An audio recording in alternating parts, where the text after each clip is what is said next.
Kita semua tahu bahwa Indonesia saat ini adalah negara yang memiliki kelimpahan air dan matahari yang terpapar luas. Kebetulan salah satu syarat untuk tumbuhnya tanaman kelapa sawit yang baik adalah memerlukan dua hal itu, banyaknya air dan paparan matahari. Tapi saat ini harga kelapa sawit di dunia ditekan. Mengapa ditekan dan siapa yang menekan? Bulan lalu saya ke Eropa, tepatnya ke Finlandia.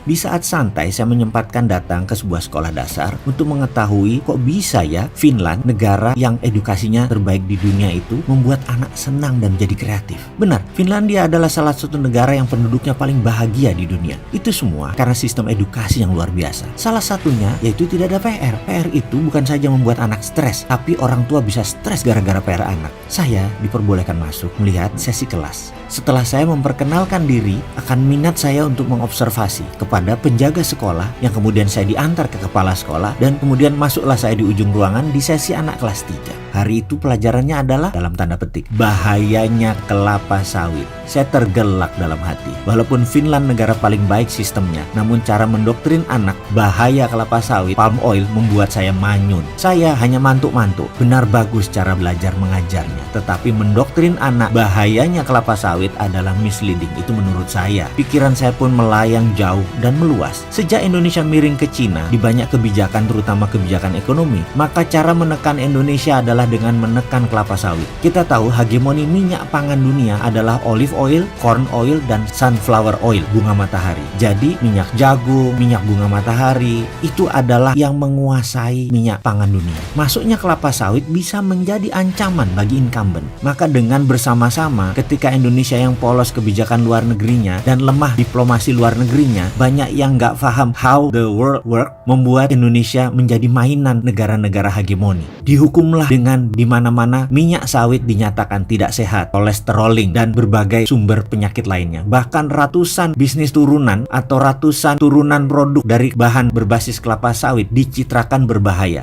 Masif gerakan pencitraan negatif kelapa sawit di seluruh dunia. Dan kita bingung mau mulai dari mana untuk membuat kekuatan ekonomi Indonesia dengan mengandalkan salah satunya ekspor kelapa sawit. Tetapi siapa pengimpor kelapa sawit terbesar atau ke negara mana kita ekspor? Cina. Cina senang dengan harga sawit murah saat ini. Indonesia kejepit di tengah. Itu karena trade diplomasi atau diplomasi perdagangan Indonesia itu lemah. Kementerian mana tuh ya yang bertanggung jawab? Saya nggak ngerti dah. Nggak jelas. Kalau ekspor bingung saya siapa yang ngurus. Tapi kalau impor ada rajanya. Bahkan kalau impor harus dibela-belain. Jadi menurut saya berdamailah dengan hegemoni dulu sementara. Ini sabar ya. Jangan mentang-mentang saya bilang berdamai dengan hegemoni itu dibilang saya pendukung kampret Amerika. Nggak. Ini strategi diplomasi ya begitu. Main-mainlah dengan WTO. Akrablah dengan WTO. Kemudian lakukan trade diplomasi untuk sawit. Lalu sampailah kita ke kebakaran hutan sekarang.